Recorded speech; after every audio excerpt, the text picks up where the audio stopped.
lesson is going to talk about how to calculate simple interest. So this is going to be the first lesson of several on talking about how to calculate different types of interests.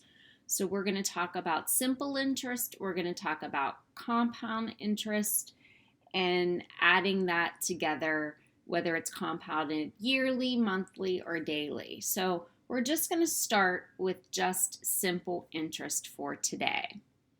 So what is interest and how do we calculate a simple interest? Well, interest is based off of the principal. So we need to understand this vocabulary.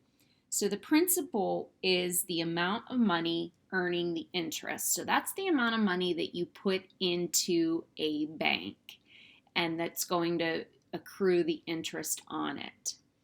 The interest is going to be the amount of money paid for the use of the lender's money. So when you put money into a bank, the bank's going to pay you money so that they can use that money in your bank account and lend it to other people. So the simple interest, when we calculate just simple interest, it's interest that's paid only on the original principal. Now when we get to higher level interest learning, we're going to also calculate interest that's earned off of the interest itself. But simple interest is only the percent taken from the principal, the money that we put into the account. We're also going to look at what the annual interest rate is. So the annual interest rate is the percent of the principal earned as interest in 1 year. So every time we calculate interest, we're going to convert that interest to be in terms of a year. So if it is only in accruing interest for 3 months, then we would calculate that interest rate time as 3 out of 12. We always put it towards a year, even though it might only be part of a year. Okay, so this is our formula today. So to calculate our interest, we're going to take our principal amount, we're going to multiply it by the rate, and then multiply it by the time. So you're going to see this formula a lot. I is equal to P times R times T. Now, a couple things I want you to remember when we're using this formula. When we calculate the rate is usually given to you as a percentage, but we always need this to be in decimal form. So we're going to take that percent form and turn it into a decimal first. And like I already said, when we calculate our time is always going to be in terms of a year. So we might need to make that time be a fraction to base it off of a year. Now, once we calculate what our interest is, we're going to find our total amount at the end.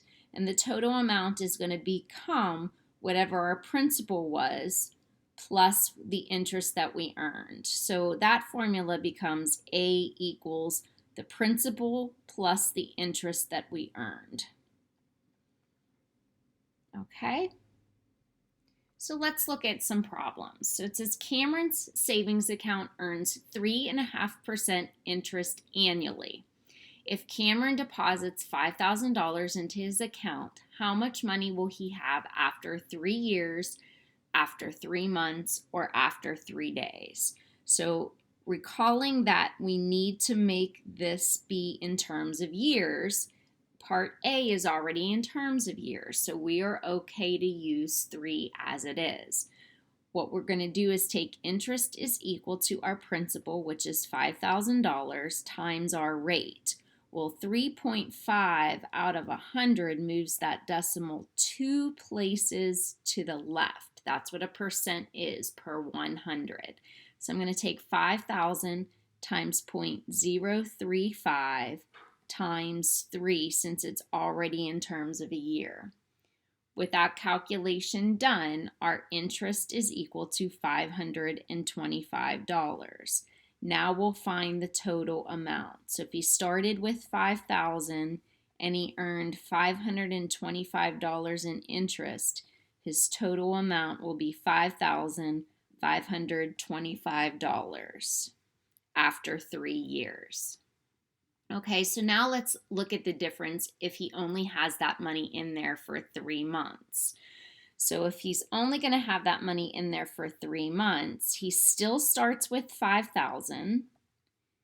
His rate is still 3.5%, so moving that decimal 2 places to the left makes us have 0.035, but this time we're going to convert that to years. So since there's 12 months in a year, we're going to multiply by 3/12. And if you already know that that's 1/4, you can certainly reduce that.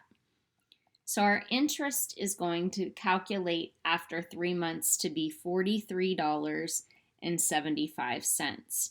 So our amount in the account at the end of 3 months will be $5,043.75. Okay, so let's look at our last example on how to handle this problem if it's only 3 days. Now remember that there are 365 days in a year, unless it's a leap year, but we're going to assume that it's just a normal year. So when we convert it from days into months, we're going to have to divide that by 365. So our interest is equal to, we start off again the same, 5,000 times our interest rate of 0.035 times 3 divided by 365 this time.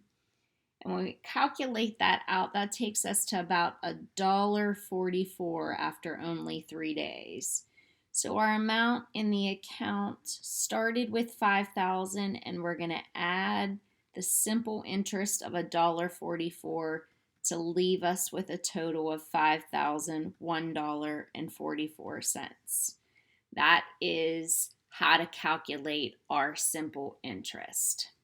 So let's look at example 2. In example 2, Nancy earned $120 in simple interest in 9 months at an annual rate of 4%.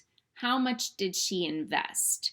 So we're actually looking for what the principal was. That's the value we don't know. So I'm going to let P equal what our principal was. So if we simply use our formula again, I is equal to P times R times T and fill in what we know. So our interest is $120. We don't know what P is. 4%, remember that 4 out of 100 is simply 0.04. So I'm going to move that decimal twice to the left. And time, since it's 9 months, we have to take 9 divided by 12 and do a quick calculation. So to simplify this, I'm going to take the 0.04 times 9/12 first. That's going to leave me with 0.03 times our P is equal to 120. Now I'll undo the multiplication by dividing and find that our principal was $4,000. And that's how we calculate using our simple interest formula. Now I want you to take a few minutes, pause this video, go into your textbook on page 223 and try 1 through 4. Once you've completed 1 through 4, you can check your answers on the next slide. Go ahead and press play when you are ready. So here are our solutions for 1 through 4. So 1 and 2, you were just simply calculating the amount. So you had to calculate the simple interest and then add that amount to the original principal. Numbers 3 and 4 had that algebra component to it.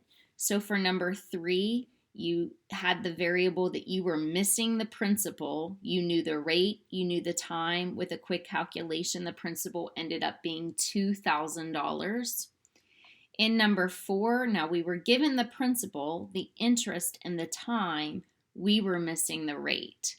So we multiplied the principal and the time together. We did a quick division problem, and that gave us the rate in decimal form of 0.0625. So after that, I moved that decimal 2 places back to the right by multiplying by 100, and that leaves us with 6.25% as the interest. All right, have a great day and look for your assignment on Google Classroom.